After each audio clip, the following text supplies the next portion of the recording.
Y como saben, estamos en Mateo 7, capítulo 7, versículo 13.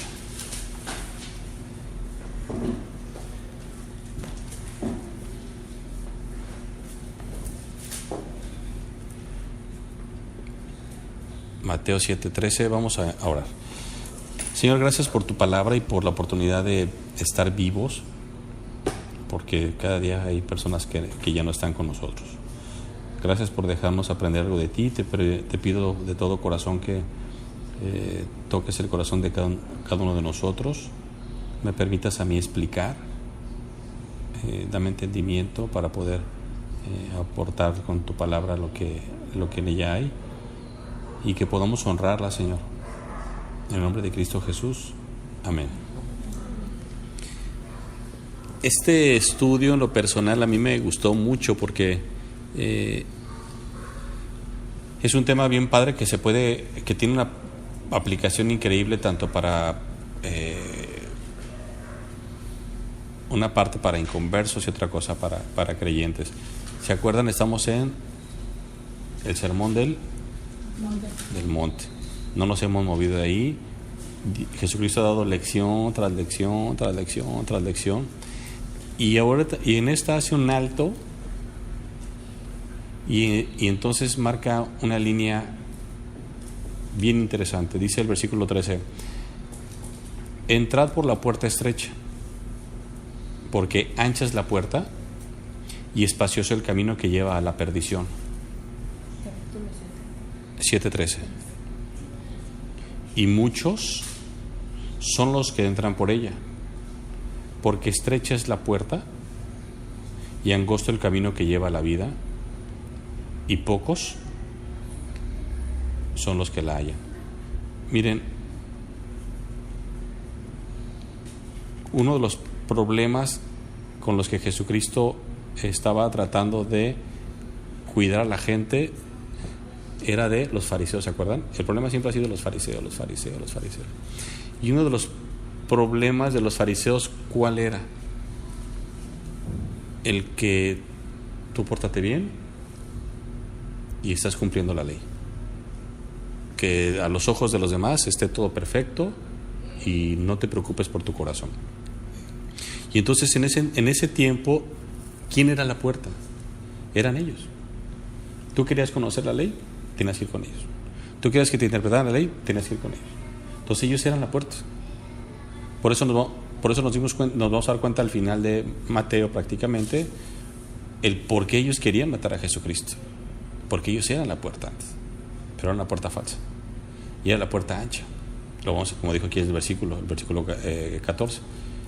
El 13, perdón. Y ese tema es donde Jesucristo empieza definitivamente a decirles en su momento dado. Ya les dijo hipócritas, ya les dijo muchas cosas, pero más adelante, después de esta enseñanza, es donde remata con ellos, y es donde entonces sí ya se rompe la relación con Cristo, y Jesucristo dice: hasta aquí se acabó. Los fariseos dicen: hasta aquí, y empezamos a buscar cómo matar a Jesucristo, y buscando aplicaciones respetuosamente, sin querer salir de la Biblia. Dice el 13: entrad por la puerta estrecha, porque ancha, ese es el conectivo de contraste, porque ancha es la puerta y espacioso el camino que lleva a la perdición, y muchos son los que entran por ella. Porque estrecha es la puerta y angosto el camino que lleva a la vida, y pocos son los que la hallan. Miren, entrad por la puerta estrecha tiene una implicación bien interesante, que tiene que ver con un acto de selección. Ese hermoso libre albedrío que siempre les he dicho, donde dice Jesucristo: entrad, es una orden. Entren por la puerta. No es un verbo que tenga que ver con una solicitud, sino con un acto imperativo. Entren por la puerta estrecha. ¿Por qué? Porque ancha es la puerta y espacioso el camino que lleva a la perdición. Me encanta porque, vean, comparado con el versículo 14, también dice: porque estrecha es la puerta, y ahí habla del camino. En la primera puerta que dice al principio, si entra por la puerta estrecha, lo deja como puerta. en el caso de la puerta estrecha. En el 14 dice cómo es esa puerta estrecha, que una vez que la cruzas, todo su camino es angosto. Antes de empezar el estudio, decía Maricruz, uno de mis versículos favoritos es: sobre toda cosa guardada, guarda tu corazón, porque de ella emana la vida. El corazón del hombre siempre quiere ir por la puerta ancha, siempre. Y una de las iglesias más icónicas de Israel, ¿saben de qué tamaño es la puerta? La puerta mide aproximadamente 70 centímetros del piso arriba. Esta mesa debe de medir 90 centímetros. Se imagina, quítenle 20. Y esa iglesia la hicieron con una característica. Esa era una iglesia de sinagoga. Era para que entraras de rodillas. Por eso cuando Jesucristo, si recuerdan, él decía que era más fácil que entrara un camello por el ojo de una aguja que un rico por ella. ¿A qué aguja se refiere? ¿A qué aguja se refiere? ¿Mandé? A la puerta de la iglesia. ¿Por qué? Porque los camellos eran, aparte de eso, eran animales de carga. Entonces, si es más fácil que un camello entre con todas sus cosas por ahí a un rico. O sea, el problema no es el tamaño, el problema no es el tamaño de la puerta. El problema tiene que ver con que tú estás más inflado que un camello. Miren, recuerden cuando, ¿quién se acuerda cuando el joven llega con Jesucristo y le dice, maestro bueno? ¿Y se acuerdan qué le dice Jesucristo? ¿Por qué me llamas bueno? ¿Cómo? ¿Por qué me llamas bueno? Pero ¿cómo termina el versículo? Solamente Dios es bueno. Entonces, ¿y qué fue lo que le dice? Si has hecho esto, si has hecho lo otro, todo está perfecto. Ahora solamente aléjate de todas tus riquezas, véndelas y estarás del otro lado. Dice la Biblia que se retiró triste porque no las quiso vender. Entonces el problema de la puerta estrecha de Jesucristo no tiene que ver con el simple hecho de que si nosotros buscáramos simbólicamente ahí, pues me encanta porque la puerta ancha, con un camino ancho, pues me encanta porque la relación es que cuando tú te imaginas un camino, pues ahí caben los cuates, ¿no? Que ahí caben tus cosas, y caben tus mochilas, y caben tus bienes, y estás platicando y todo. Pero en el camino estrecho no.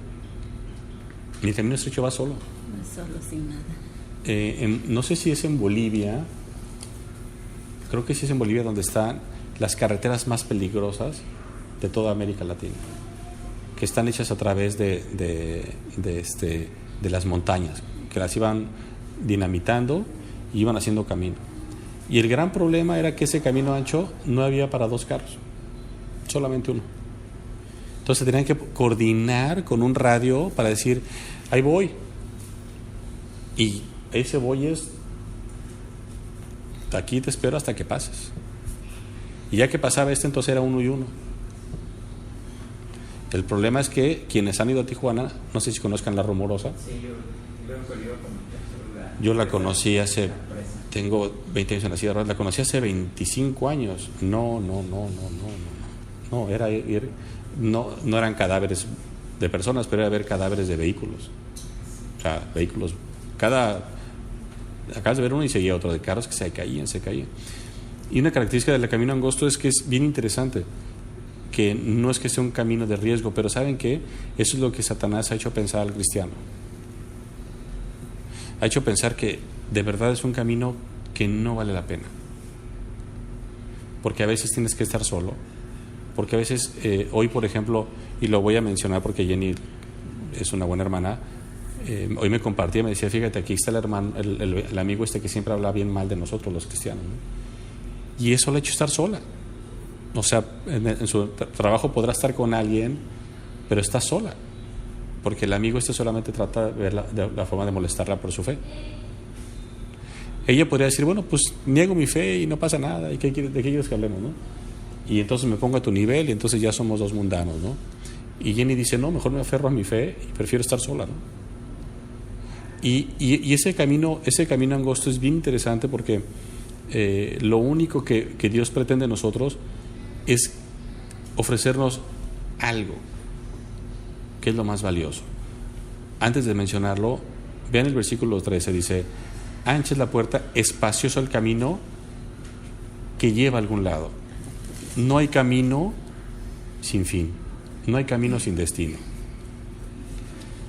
Yo no veo a Maricruz diciendo, vamos con su hijo, me voy a ir a León, Guanajuato, y agarrando el avión en dirección para Mérida, ¿no?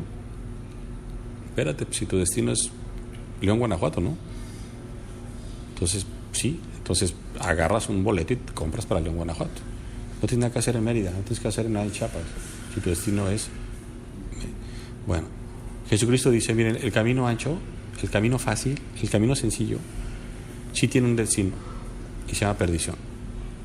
El problema es que no es una puerta que tú puedes cruzar en tu vida y que te lleve a otro destino. La puerta que escoges es el destino que te da. Escoges la puerta amplia, te llevas el camino ancho, te lleva a un final de perdición. El cristiano tiene que entender que, aunque en este caso Jesucristo está hablando del aspecto de la salvación, en la vida práctica del cristiano sí es bien importante entender que tenemos siempre una puerta ancha. Siempre. Se llama mentira, se llama robar, se llama ser deshonesto, se llama engaño. ¿Por qué? Porque esa nos permite obtener lo que queremos inmediatamente. Y en la puerta angosta del versículo 14 dice, angosto el camino que lleva a la vida y pocos son la que la hallan. Miren, en ese camino angosto, la gran promesa de Dios es que quien va a estar en ese camino con nosotros es Él. Esa es la gran diferencia. He aquí, yo estoy con vosotros todos los días. En ese camino angosto y de soledad aparente, tenemos la mejor compañía, que es Dios. Pero fíjense, acá el versículo, las últimas 1, 2, 3, 4, 5, 6, 7 palabras, dice, y pocos, el camino de la vida, y pocos son los que la hallan. Miren, estaba estudiando y decía, bueno, ¿cómo es eso de que la hallan? Y yo volteo y la única forma de poder entender este versículo a través del griego, obviamente, y a través de mi experiencia, no es una puerta que esté escondida, ni es una puerta que porque esté angosta esté oculta. Es que no me conviene esa puerta. Es que prefiero pasar de frente por esa puerta. Cuando nosotros vivíamos en México, enfrente de nosotros vivía el hijo de la Chilindrina. Y tenía una casa hermosísima, pero hermosa. Y era, no sé, tenía como 20 cuartos esa casa. Pero te daba un miedo. O sea, a mí me daba miedo esa casa. O sea, era tan imponente porque todo era de cristal y espejos. Y de esas de terror Yo tenía 5 años. Y yo me cruzaba la calle para no pasar por esa puerta. Hasta que un día me invitan a meterme, me meto con una de mis hermanas y pues me doy cuenta que todo lo que estaba en mi cabeza era pura fantasía, ¿no? No había nada, ¿no? Entonces, de verdad, la puerta que lleva a la obediencia a Dios, a veces no la penetramos porque no la atravesamos, porque no nos conviene. Por eso no la hallamos, no porque esté escondida. Es porque no queremos voltear para allá. Porque si de verdad algo tenemos los cristianos, una vez que el Espíritu Santo entra en nosotros, es esa parte donde no nos permite Dios dejar de mostrarnos su voluntad. Y es una gran ventaja que tenemos los cristianos. Es un gran regalo del cielo. Dice la Biblia que antes éramos ciegos. ¿Se acuerdan? Sí. Ahora vemos. Entonces, cuando nosotros empezamos o sea, yo puedo ahorita, por ejemplo, ser grosero con mi esposa o ser ofensivo, y mentira que es como antes. Mentira. Ahí está el Espíritu Santo diciéndome: Rubén, pídele perdón. Y no me deja, pero no Rubén, a su hijo, don Eliseo, Adriana, Juquilla, Maricruz. ¿Tu nombre, hijo? Yair. ¿Yair? Sí. Ah, es cierto. Yair, don Máximo. O sea, el Espíritu Santo ya no te va a dejar. Yo por eso siempre digo a mis hermanos aquí en los estudios: preocúpense cuando no pase nada en sus vidas. O sea, de verdad, preocúpense. Porque ahí hay un tema, miren, y lo digo de veras, es por eso siempre digo que esos estudios que tengamos personas con discapacidades son testimonios bien interesantes. O sea, no es cuando nuestros hijos, por ejemplo, cuando Abraham nació, pues después de esperarlo 3 años y todo lo que pasó y bla, bla, y cuando nace, la doctora me dice, mi hermano Humberto: no te pierdas por nada el cortarle el ombligo a tu hijo. Ese momento, Rubén, es separar el ombligo, ese grandote, ¿no? ¿Cómo se llama? Cordón umbilical. Y córtaselo y vas a ver que es maravilloso y todo. Y yo estaba pero más listo, pero también soy fotógrafo. Entonces estaba fotografiando y tengo fotos muy hermosas de Abraham. Hijo, padrísimo.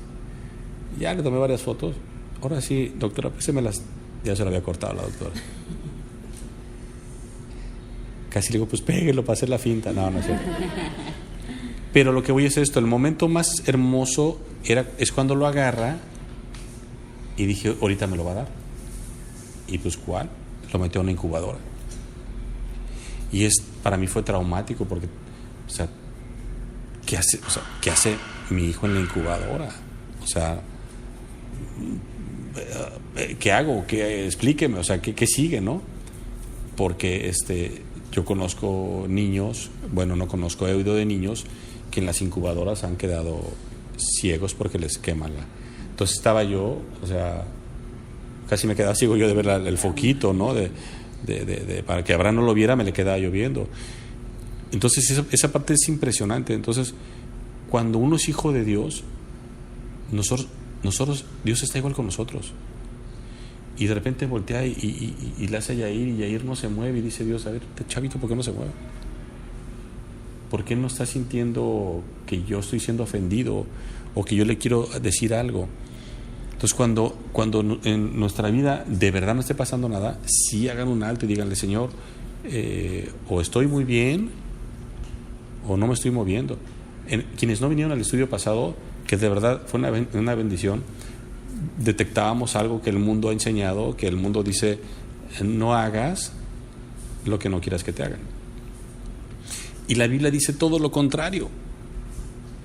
La Biblia dice literalmente, aquí en el monte, en el Sermón del Monte, dice que hagas al prójimo lo que quieras que te hagan a ti. O sea, Cristo diciéndote: sé activo, sirve, busca oportunidades de bendecir. Ándate por la calle y a ver qué ocupa, ¿no? Y como Adelita, ¿no? La persona que empieza a hablar de TV novelas, y seguramente Adelita dices: para mí son bobadas, y encontré una oportunidad para predicar el Evangelio.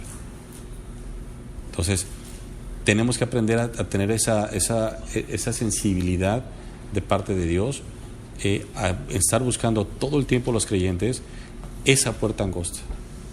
Y esa puerta angosta en la entrada se tiene que entrar de rodillas, se tiene que entrar en oración, se tiene que encontrar con humildad, pues se tiene que entrar con la convicción de que Dios es el compañero de nosotros, que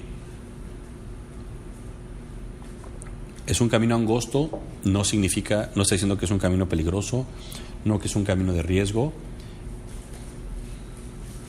pero es un camino que es completamente diferente. Vean qué curioso, ¿eh? El camino angosto lleva a la vida y el camino ancho lleva a la perdición. Miren, qué interesante. Cristo no contrasta. ¿Qué es lo contrario de vida, don Eliseo? ¿Qué es lo contrario de vida? Muerte. Y Cristo no lo contrasta. O sea, Cristo no dice el camino ancho lleva a la muerte. No. Se lleva a la perdición. Al inconverso es la perdición de su alma. Al creyente en pecado es la perdición de la comunión con Dios. Pierdes tu comunión con Dios. Y ya que dice esas dos cosas, entonces Cristo, vean lo que dice en el 15. Parece que es un tema que no tiene nada que ver, pero tiene todo que ver. Para Mireya, por favor. Tu Biblia. Vean lo que dice el versículo 15. 13 y 14 les dice, angosta es la puerta, ancha es la puerta, la perdición, la salvación. Y entonces les dice en el 15, por eso que les acabo de decir, guardaos de los falsos profetas. Guardaos de los falsos profetas que vienen a vosotros con vestidos de ovejas. Ojo, no dice que son vestidos como ovejas, de ovejas. Ahorita les explico qué quiere decir eso. Guardaos de los falsos profetas que vienen a vosotros con vestidos de ovejas, pero por dentro son lobos rapaces. Por sus frutos los conoceréis. ¿Acaso se recogen uvas de los espinos e higos de los abrojos? Así todo buen árbol da buenos frutos, pero el árbol malo da frutos malos. No puede el buen árbol dar malos frutos, ni el árbol malo dar buenos frutos, dar frutos buenos. Todo árbol que no da buen fruto es cortado y echado en el fuego. Así que por sus frutos los conocerás. Miren, este versículo es bien mal utilizado por muchas iglesias y religiones porque se lo aplican a las personas. Es decir, lo manejan como por sus frutos conocerás a las personas. ¿Es verdad? Sí. Pero en este contexto, no. Aquí Cristo se refiere únicamente a la enseñanza. Dice, guardaos de los falsos profetas que vienen a vosotros vestidos de ovejas, pero por dentro son lobos rapaces, por sus frutos los conoceréis. Miren, ¿cuál era la función de los profetas? Maricruz, ¿te acuerdas? Dar a conocer la palabra de Dios. Dar a conocer la palabra de Dios. Sea buena, sea buena noticia o sea dura noticia. No mala. ¿Recuerdan cómo recibió Elí a Samuel cuando llega a ungir a David? Le dice, tu visita es pacífica. ¿Cómo vestía Juan del Bautista? ¿Se acuerdan? Con velo de camello. Dice, guardaos de los falsos profetas que vienen a vosotros vestidos de ovejas, pero por dentro son lobos rapaces. La vestimenta era una característica de los profetas. Todos los profetas eran austeros. Todos vestían de pieles. Hay un profeta, ahí luego lo leen, no se los voy a decir, léanlo ustedes. Hubo un profeta que estuvo por más de un año desnudo. Dios le pidió que estuviera desnudo durante un año. Y anduvo por todo Israel desnudo. Hubo otro profeta que Dios le dijo, cásate con una ramera. Y lo casó con una ramera. Entonces eran hombres rendidos a la voluntad de Dios, pero como tenían ese don que Dios les había dado de oír la voz de Dios, no había para dónde moverse. O sea, no era Elías diciéndole, o sea, desnudo del dorso, ¿verdad? No, papi, desnudo. Y el otro, Amós, cásate con una ramera. ¿Una que vende ramas? No, una ramera. No, es que así somos las personas, ¿no? O sea, una ramera, pues le busco otra interpretación porque no creo que quiera que me case con una ramera. Sí, era una ramera. Ahí anda usando una que vendía ramas, ¿no? En la central de abastos. Vean lo que dice vean lo que dice de los falsos profetas. ¿Qué tenemos que hacer las personas hacia los falsos profetas? Guardar. Tenemos que guardarnos de ellos. En griego la palabra está bien bonita, dice sostener en la mente, es decir, que tu mente esté todo el tiempo alerta en relación a los falsos profetas. Pero a ver, Esmeralda, ¿cómo vas tú ahorita, cómo puedes detectar a un falso profeta?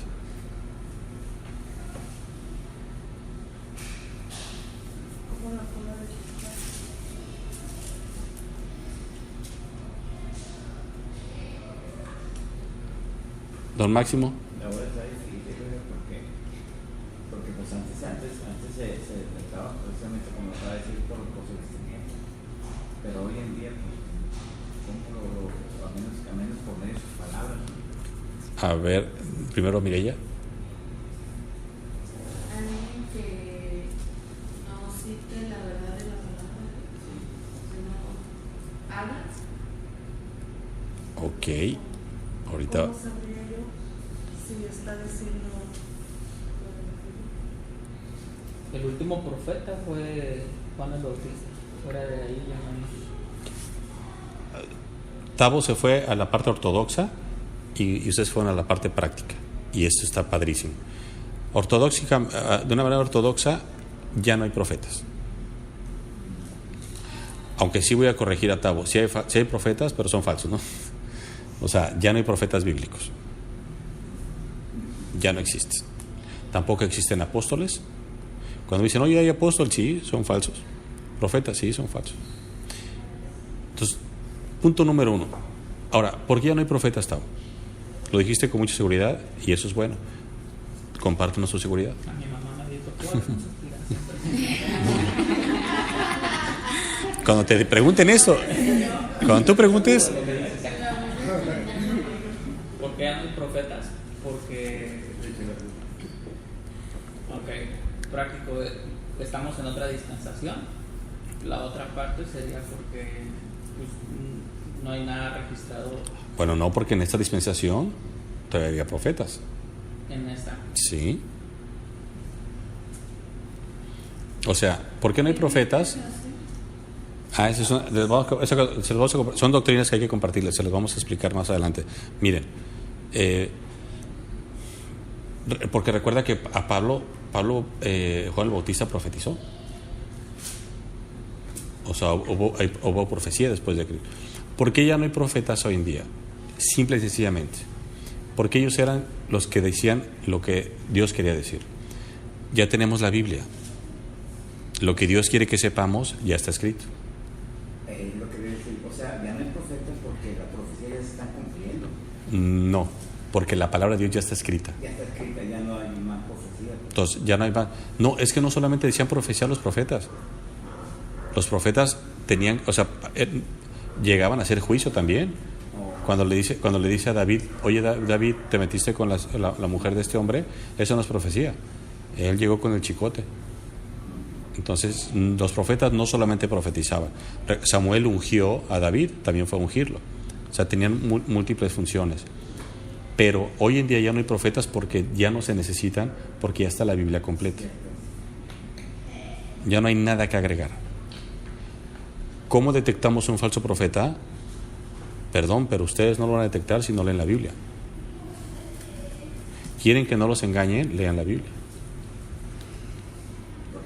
No, Maricruz aquí dice que mira que si tú te untas aguacate con huevo, Dios te va a bendecir, ¿no?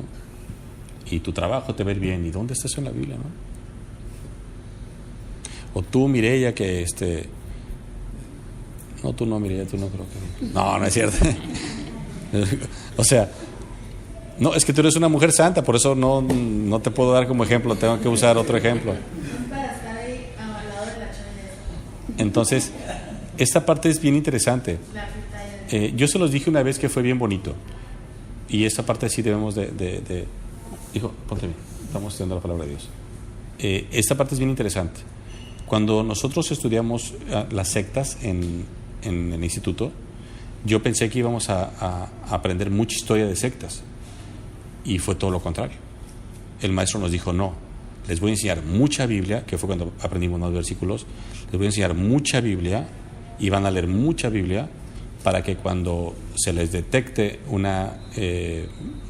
cuando alguien les diga una mentira, les brinque. Ahorita, por ejemplo, que estamos varias personas inmersas en la discapacidad, es como decir, es que si no tienes manchas en la espalda no eres autista, ¿no? Entonces ustedes que son estudiosas del autismo, dices, no, espérame, no tiene nada que ver, ¿no? O solamente la parálisis cerebral es con la gente porque es que es moreno, ¿no? A los güeros no les pasa eso, ¿no? No, pues sí. Y se la llevan así, ¿no? Pero no es verdad. O sea, ustedes como han estudiado las leyes, ¿no? Tú que eres abogado, yo ahorita te puedo decir una cuestión de la ley que no tiene nada que ver, y si tú no eres estudioso de la ley, tú vas a decir, no, pues sí. Entonces esa parte es bien interesante. Mientras más conozcan la Biblia y la palabra de Dios, menos las van a engañar. Y una cosa más, dice la Biblia que tenemos el Espíritu Santo, el cual de verdad nos hace estar atentos y llegar a un punto donde dice uno, esto no me cuadra, o sea, no sé, pero no me cuadra completamente. Y esa es la función del Espíritu Santo. Pero si nosotros no leemos la Biblia, la pregunta es, ¿qué va a utilizar el Espíritu Santo? Yo necesito que me defienda una abogada y le hablo a Maricruz, y Maricruz me dice, no, pues nomás me sé 20 artículos y la ley tiene 70, entonces voy a buscar a alguien que sepa los 70 artículos. Entonces esa es la parte bien interesante. El conocimiento de la verdad solamente es lo único que nos va a ayudar. ¿Qué es lo que dijo Jesucristo de la verdad, Tavo?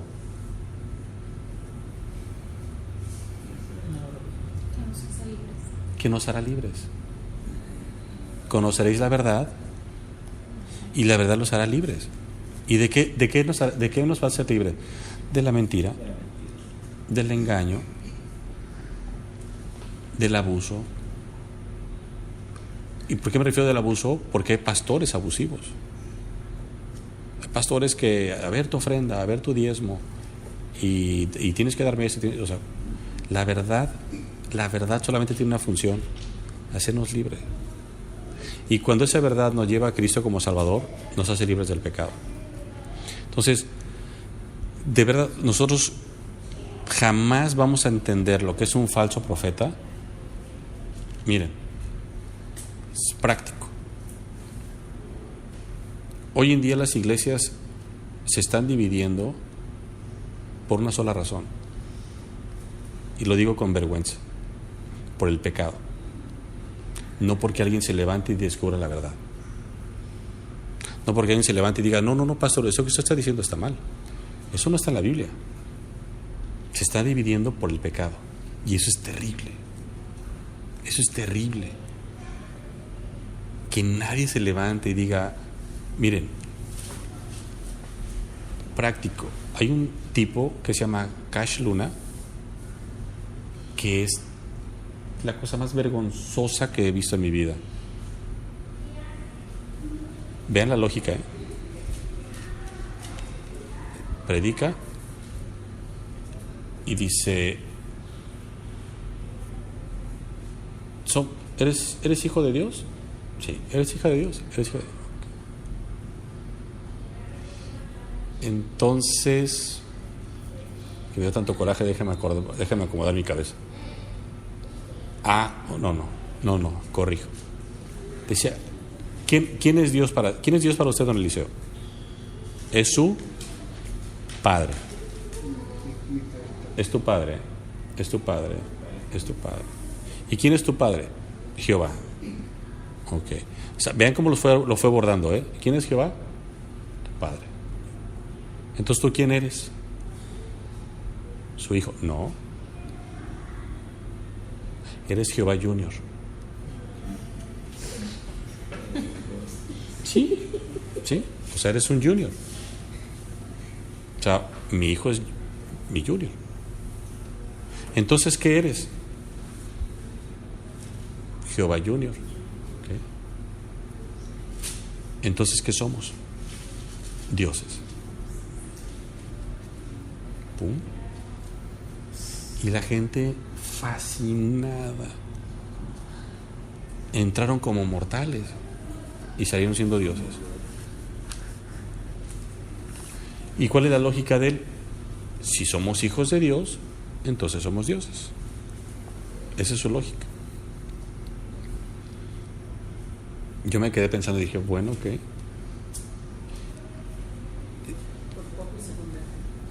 No, pensé, dije, ahí está. No, pensé, dije, ahí está Adelita por ahí, estaba yo buscando el panel, que paneara la. Y dije, ahí está Adelita ministrando a Tavo. Y entonces, si alguien se hubiera preguntado, ok, bueno, está perfecto, somos sí. ¿Qué atributo de Dios tenemos? Si somos dioses, entonces debes de ser omnisciente, omnipresente, omnipotente. Dime qué atributo tienes de esos. Ninguno. Entonces despierta. De tal manera amó Dios al mundo, Juan 3:16, que dio a su hijo unigénito. Nosotros somos hijos adoptivos. Dice la Biblia que fuimos injertados. Fuimos injertados.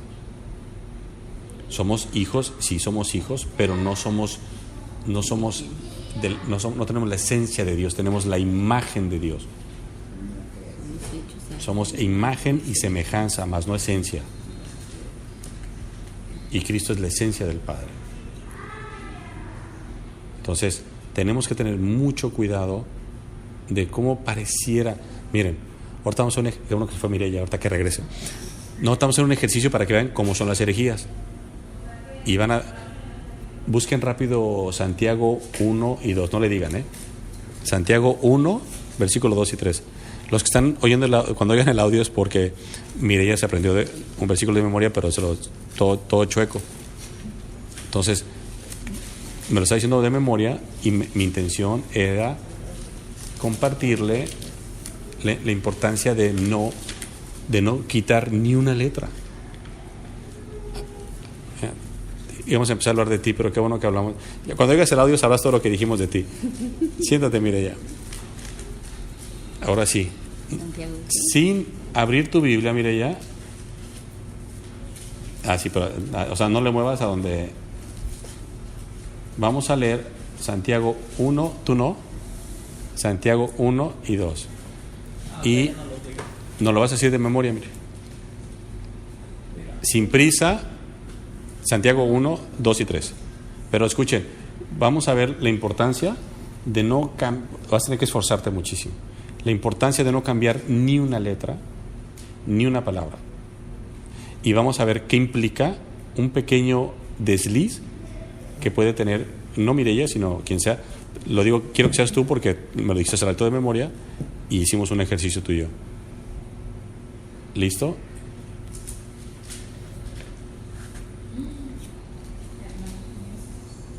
Hermanos míos, voy a repetir para que quede en el audio. Hermanos míos, tened por sumo gozo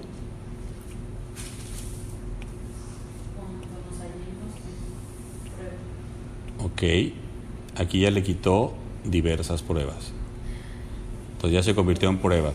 Y esta palabra diversas tiene un aspecto de arcoíris, que era lo que se usaba en ese entonces, porque habla, un arcoíris es un solo arcoíris, pero tiene diversos colores. Entonces era bien interesante. Continúa, cuando se dicen pruebas, versión de Mireya. Ya que Sabiendo que que pruebas de la fe, ¿cómo? que las pruebas de la fe, Sabiendo que las pruebas de la fe ya le quitó vuestra. que nuestras pruebas de la fe ¿Qué más? producen paciencia. Ok. Lo mejoraste mucho que el de hace ratito. Le quitó 2 palabritas. Y parece poco, pero es un mundo. Porque, Mireya dijo, porque la prueba de la fe. Y es la prueba de vuestra fe. Entonces, no es la prueba de la fe, es la prueba de vuestra fe. Y dice, cuando ya dicen pruebas, habremos personas, que podemos tener más de una prueba, al mismo tiempo. Podemos tener una prueba de salud, una prueba económica, una prueba familiar, y se nos pueden juntar varias pruebas. Entonces, por eso es importante entender la importancia de no. Por eso, cuando la memorizas literal, encuentras la llave para salir librado de la prueba. Entonces, ¿qué es lo que pasa cuando tú empiezas a decir, bueno, hermanos míos, tened por sumo gozo, no por gozo, por sumo gozo? ¿Cuándo? Cuando os halléis en diversas pruebas. Porque es bien interesante, porque uno dice, cuando estés en la prueba, puedes tener más de una. Y es Dios forzándonos, en el buen sentido de la palabra, a madurar, sabiendo que la prueba de vuestra fe tiene paciencia. El fruto de vuestra fe produce paciencia. Miren, el gozo, haciendo un diagrama estructural, no es que tengas el sumo gozo por estar en la prueba.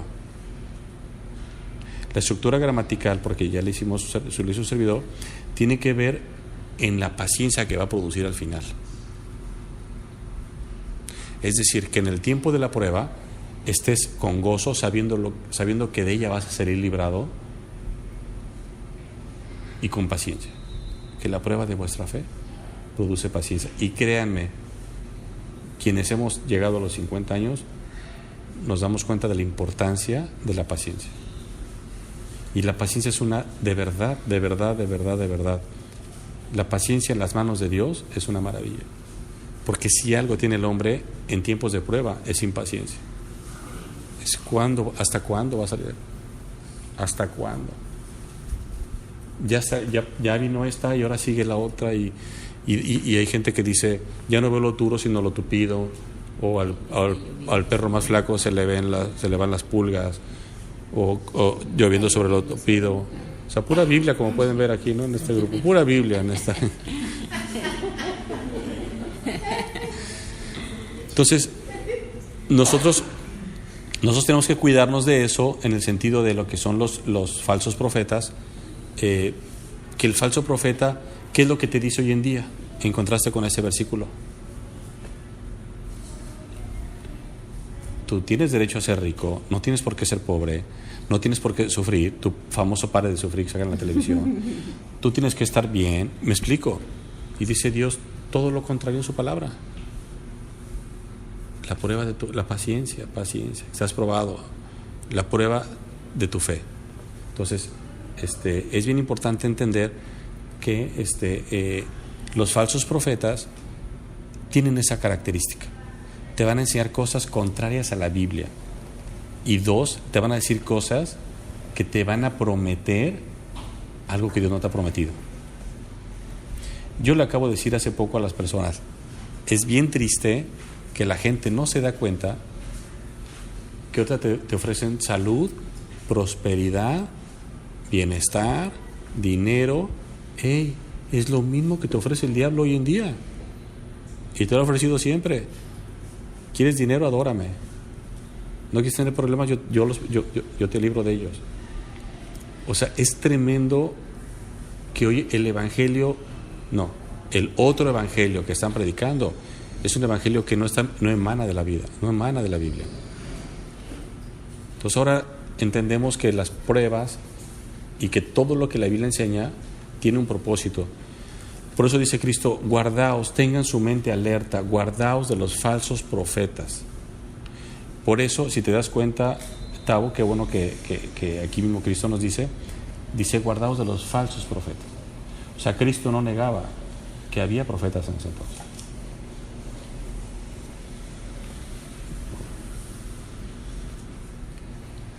Guardaos de los... Pero vean, ¿qué característica tienen los falsos profetas? Según este versículo, don Máximo. La 1, 2, 3, las siguientes 4 palabras. Dice, guardaos de los falsos profetas. ¿Y qué dice? ¿Qué característica tiene un falso profeta? Vienen a nosotros. Vienen. Te andan buscando. Oiga, Adelita, venga, mire, vamos a un estudio en su casa. Oye, Esmeralda, ven. Oye, Adriana. Sí. O sea, un falso profeta te va a ir a buscar. Porque ellos llegan ahí. Sí, sí, sí. Los mormones. En cuanto me quedé sola, me cayeron los mormones y me cayeron. Sí. Dice que vienen a vosotros con vestidos de ovejas, pero por dentro son lobos rapaces. Vean, bien interesante. No lobos cualquiera, lobos rapaces. En griego es estafador y ladrón. ¿Y qué característica tienen hoy los falsos profetas? Dame tu dinero, ¿no? Dale dinero a Dios. No le robes a Dios. Me fascina. Usan ese lenguaje. Si no ofrendas, le estás robando a Dios. O sea, entonces, de ser un gran... ¿Qué dice la Biblia? ¿A qué dador ama a Dios? ¿A qué dador? O sea, ¿A qué tipo de dador? ¿A qué tipo de persona? Al alegre. Al alegre. Y ahí te llaman ladrón. Vamos a buscar el versículo para que vean que es primera de Tavo. Dios ama al dador alegre.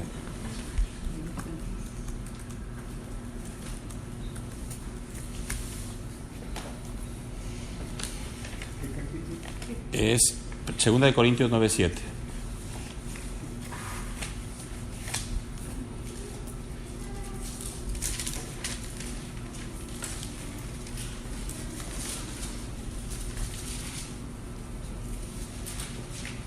De Corintios 9:7 dice, cada uno 9:7.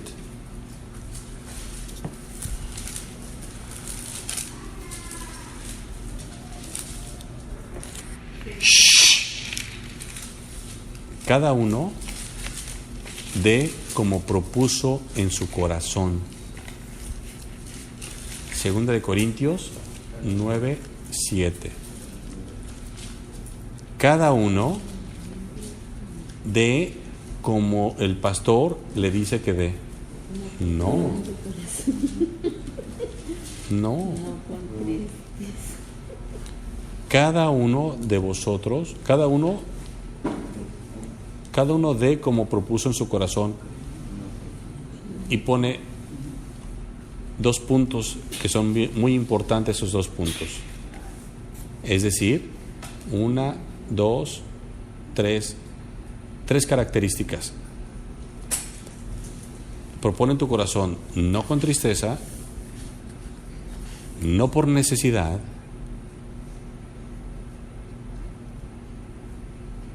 y con un corazón alegre. 3 características a los ojos de Dios que agradan, no des con tristeza, tampoco por necesidad,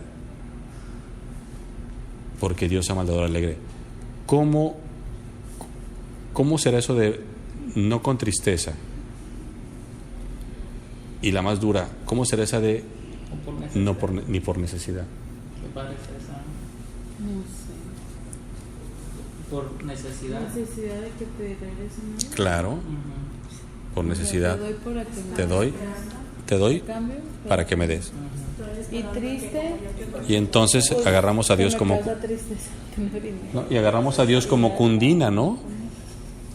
Pero que me da el número 1. Porque me voy a quedar me puedo quedar sin Sin tristeza es que te duela. Que duela por. Sí, o sea, bueno, era para mis tamalitos, ¿no? ¿No? Entonces, son las tres características Entonces, que Dios no. Dios quiere que no des con tristeza, que no por necesidad y sí con alegría. Son dos negativas, son tres características, dos negativas y una positiva. No con tristeza, no por necesidad. Y de verdad, vean a los tipos estos brasileños.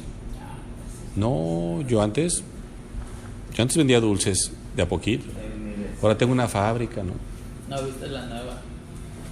Llegaron y llevaba la señora, dijo que era plástico, ¿cómo se le llama al material, a la joya que es barato, como plástico?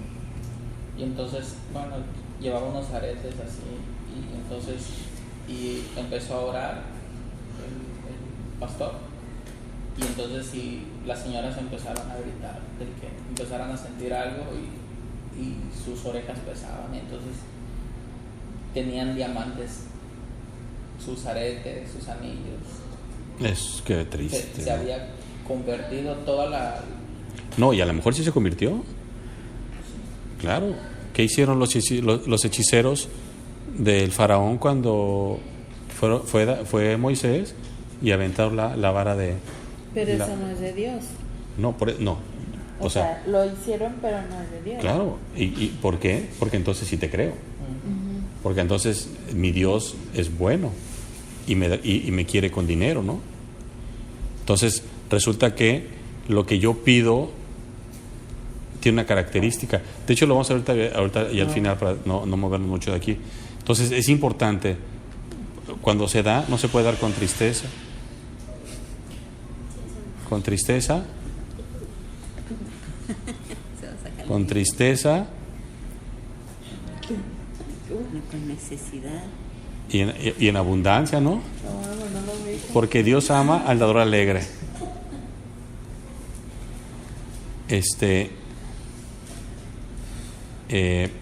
Guardaos de los falsos profetas que vienen a vosotros con vestidos de ovejas. Entonces una característica también es que no lo vas a notar. O sea, lo vas a ver como oveja, va a oler como oveja, va a bramar, no sé si braman las ovejas, sí, como el cielo, no es bramas. Pero por dentro Cristo sí los detecta y les dice, son lobos rapaces. Y entonces les dice, pero no se preocupen, versículo 16, por sus frutos los conoceréis. Y les hace una pregunta con una respuesta implícita. ¿Acaso recogen uvas de los espinos o higos de los abrojos?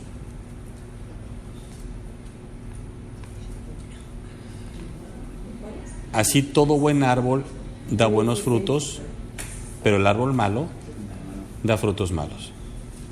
No puede el árbol dar malos frutos si el árbol malo, no puede el buen árbol dar malos frutos, ni el árbol malo dar frutos buenos. Todo árbol que no da buen fruto es cortado y echado en el fuego.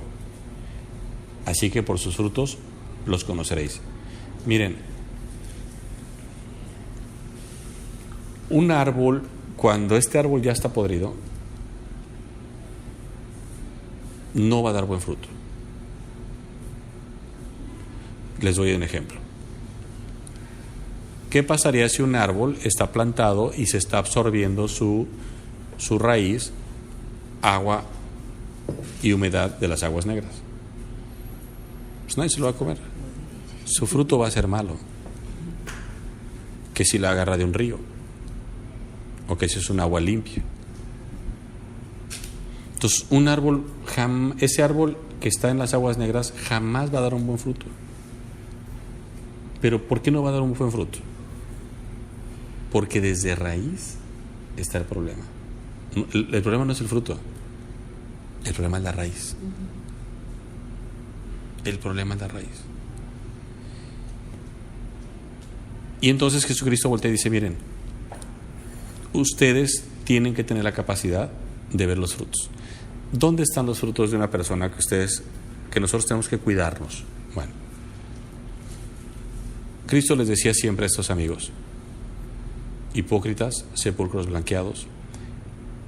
Una persona que enseña la palabra de Dios, lo único con lo que tiene, lo puede reflejar es con su vida. No hay de otra. Porque podrá tener muy buena doctrina, una muy sana doctrina. Los fariseos tenían una extraordinaria doctrina. Pero su vida, decía, son hipócritas porque oran en las esquinas. Van y roban las casas de las viudas. Van y fornican en su mente y adulteran en su mente. Y después nos damos cuenta que son los que lo mataron. Entonces, ¿qué es lo que dice Cristo? Esperen a ver sus frutos. Este hermano enseña muy bonito. Pues no, mira, maltrata a la esposa, trae un carrazo, no está haciendo las cosas bien. ¿Me explico? Y los frutos empiezan a decir, no, este tipo no es un pastor. Quienes hemos conocido gente de campo, y lo digo con gusto, eso sí lo digo con mucho gusto, se acerca el pastor y el pastor apesta a oveja. Pero apestar no estoy diciendo apestoso de mal gusto, sino no es un olor, no es un olor común, es fuerte. ¿Por qué? Porque está con las ovejas. El pastor que no está con las ovejas no es pastor. El pastor tiene que tener una característica: tiene que sufrir con las ovejas, tiene que llorar con las ovejas, tiene que pasársela con las ovejas. Y lo más importante, entender el lenguaje de las ovejas. El lobo no va a hablar el lenguaje de las ovejas. Y Jesucristo, con esto vamos a terminar. Vean cómo todavía se mete más a las profundidades el Señor, lo hace más marcado todavía. Y entonces la gente puede decir, bueno, sí, pero bueno, pues ya nos engañaron, ya llegó el lobo, ya está entre nosotros. Entonces dice Jesucristo, versículo 21, no todo el que me dice Señor, Señor, entrará en el reino de los cielos.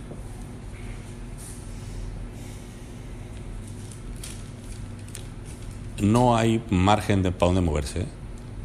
No todo el que me dice Señor, Señor, entrará en el reino de los cielos. ¿Qué es lo que van a decir esos falsos profetas según este versículo? Van a decir eso: Señor, Señor. Sino el que hace la voluntad ni de Cristo, de mi Padre que está en los cielos.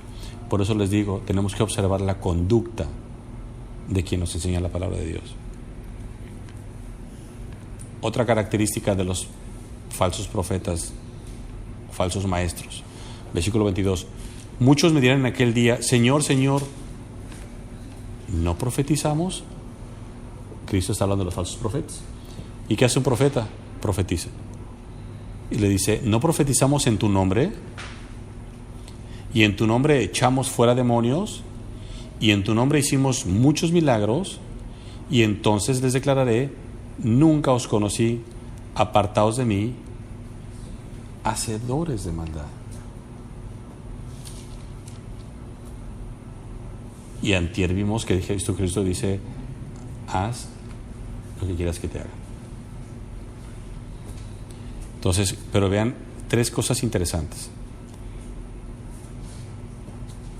Una persona puede sacar en el nombre de Cristo, puede sacar demonios. Puede echar demonios, puede hacer milagros. ¿Un ejemplo bíblico de eso? ¿Quién es? No lo he leído, pero usted dice que Judas. Judas. Cuando Cristo los mandó en par, que vayan de 2 en 2, ahí va Judas. No le dijo tú no, Judas. Claro, porque eran 12. Claro. Nunca lo había pensado. Por eso eres el maestro. Ni le di la otra. En aquel día, mientras no me diga el Señor, no profetizamos en tu nombre, pero vean qué curioso, o sea, no profetizar hoy en día, ¿qué sería? ¿Que no enseñamos tu palabra? ¿No hablamos tu palabra? Inclusive hay iglesias que dicen, tú eres el profeta, tú vas a sacar demonios. Pero me encanta porque dice, no profetizamos, o sea, no enseñamos tu palabra. Hoy en día, estos no enseñan la palabra, sí la enseñan, pero la tuercen, la acomodan. Y dice, y no echamos fuera demonios. ¿Cómo te explicas tantas sanidades en esas campañas, las que no son fraudulentas? Porque hay muchos que son fraudulentos. ¿Cómo te explicas que levanten a paralíticos, que levanten a los ciegos que puedan ver, a los sordos que puedan oír? ¿Cómo? Porque son demonios. Literal. Pero lo más duro es el aspecto de los milagros. ¿Cómo haces un milagro? Y cómo entonces vas y generas prosperidad, y generas esto, y generas lo otro. Y Jesucristo es bien claro, dice, y entonces, vean lo interesante, y entonces, o sea, Jesucristo me fascina. Jesucristo jamás en la Biblia nos ha mostrado el decir, no, mire, ya no lo hagas. Te lo dice, pero si lo vas a hacer, si lo vas a ejecutar, Dios te dice, yo te di de inicio la orden, tú lo quisiste hacer porque eres libre. Por eso dice, y entonces, no antes. O sea, ese entonces significa, después de que profetizaron en mi nombre, después de que echaron fuera demonios y después de que hicieron milagros, entonces les diré algo muy bonito, nunca os conocí. Podemos usar el nombre de Dios y Dios no avalar eso. Yo no lo vale. Pero Señor, lo hice en tu nombre, yo no lo avalé. Por eso me asusta, me preocupa cuando en las iglesias hoy, y lo digo con respeto, haz esto, haz lo otro, y se han convertido las iglesias en lugares de haz y deja de hacer, haz esto o no hagas lo otro, haz esto. La palabra de Dios solita te va diciendo lo que no debes de hacer. Y el Espíritu Santo te va a convencer. La única pregunta que siempre te tienes que hacer es, ¿cuánto lo deseas? ¿Cuánto deseas hacer la voluntad de Dios? ¿Cuánto? Y ahí está tu respuesta.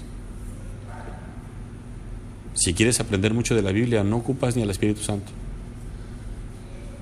Si quieres obedecer a Dios, si quieres que aquel día, ojo, ¿cómo podemos aplicar o cómo se aplicaría esto a los cristianos? Porque, ojo, esto es para los falsos profetas.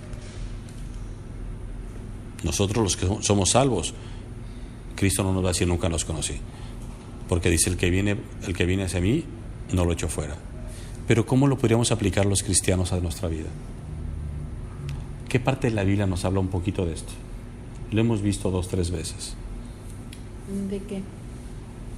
¿De qué me De que dice, profetizamos en tu nombre, echamos fuera demonios, en tu nombre hicimos muchos milagros. En el cristiano, ¿cómo sería? Porque este juicio, ¿dónde es? Es el juicio del trono blanco. Es Dios dándole juicio a los inconversos. Pero los cristianos, dice la Biblia, 1 Corintios 6:15, si no me equivoco, donde dice la Biblia 6:12, que seremos juzgados por todo, en todo lo que hagamos en el tribunal de Cristo. Que pasaremos, nuestras pruebas serán pasadas por fuego y se sabrá qué fue qué fue lo bueno, qué pasó y qué no, y qué podemos pasar de panzazo. Ahorita vamos a buscar cuál es. 6:15. O 6:30, 35, algo así. ¿Sí es ese?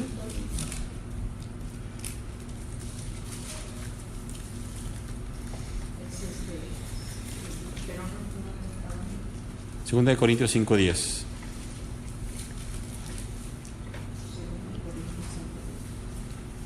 Entonces, en el caso de los cristianos,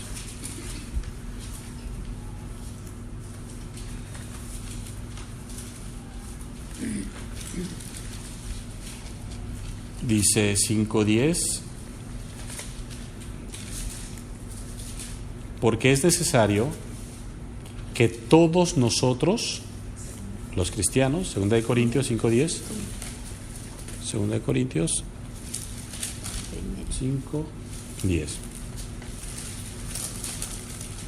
porque es necesario que todos, sin excepción, que todos nosotros, obviamente los cristianos, comparezcamos ante el tribunal de Cristo, para que cada uno reciba según lo que haya hecho mientras estaba en el cuerpo, sea bueno o sea malo.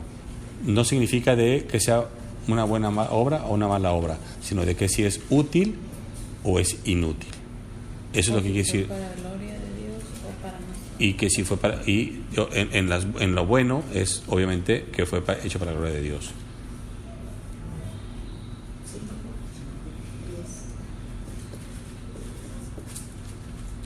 Es decir, no habla de pecado, sino habla de un fruto que no le sirve a Dios, no le sirve al Señor.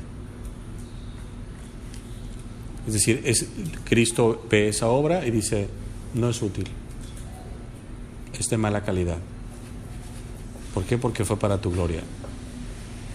Segunda de Corintios 1:10. Segunda de Corintios 5:10. 5. Entonces, esa parte es bien interesante entenderla, bien interesante. Los falsos profetas, por sus frutos los conocerán. Jesucristo les va a decir, no los conocí, pero usa una palabra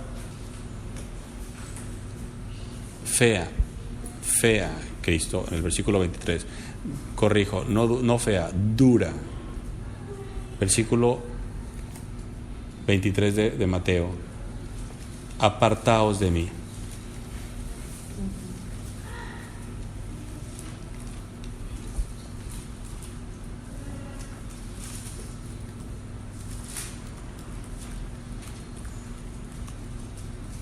Dejen el dedo ahí y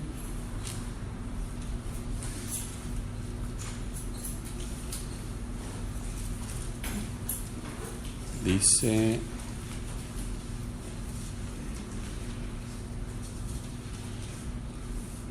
vayan, sin quitar el dedo ahí, vayan a Juan 6:37. Sigue hablando, está hablando Jesucristo. Juan 6. Por eso es importante conocer toda la palabra de Dios. 6:37.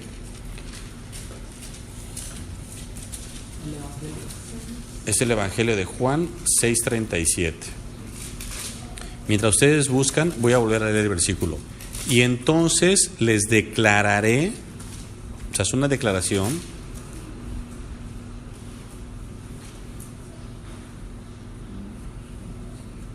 Fíjense, en griego es el mismo término que se usa para la palabra pacto.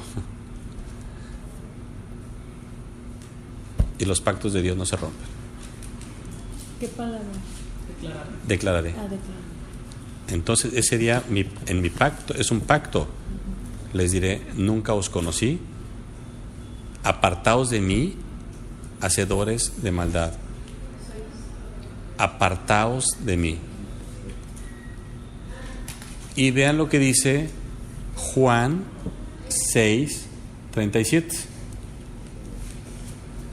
Todo lo que el Padre me da Capítulo 6, versículo 37. Todo lo que el Padre me da, vendrá a mí. Y el que viene a mí, ¿qué dice? No le echo No le echaría. No le echo fuera.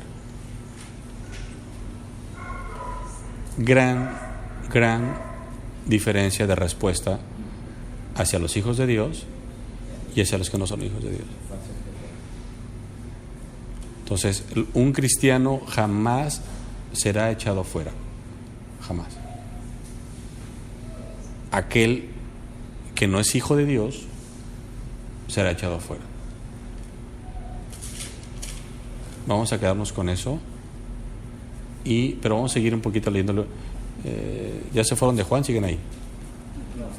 ¿Siguen ahí, Juan? Vean qué hermoso. 38. Porque he descendido del cielo no para hacer mi voluntad, sino la voluntad del que me envió.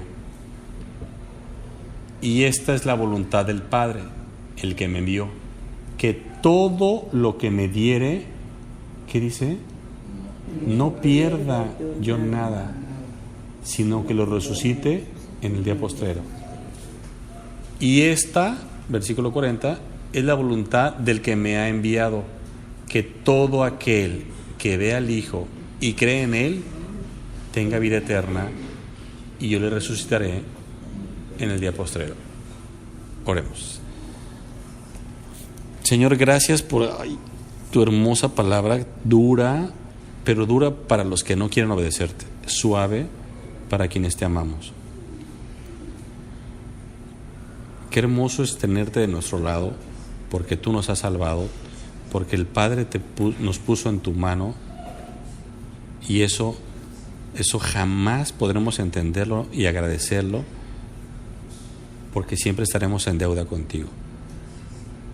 Y vivamos así, hermanos, vivamos endeudados. Nunca diciendo, ya sufrí tanto, ya pagué tanto, entonces ya estamos a mano. No lo hagas.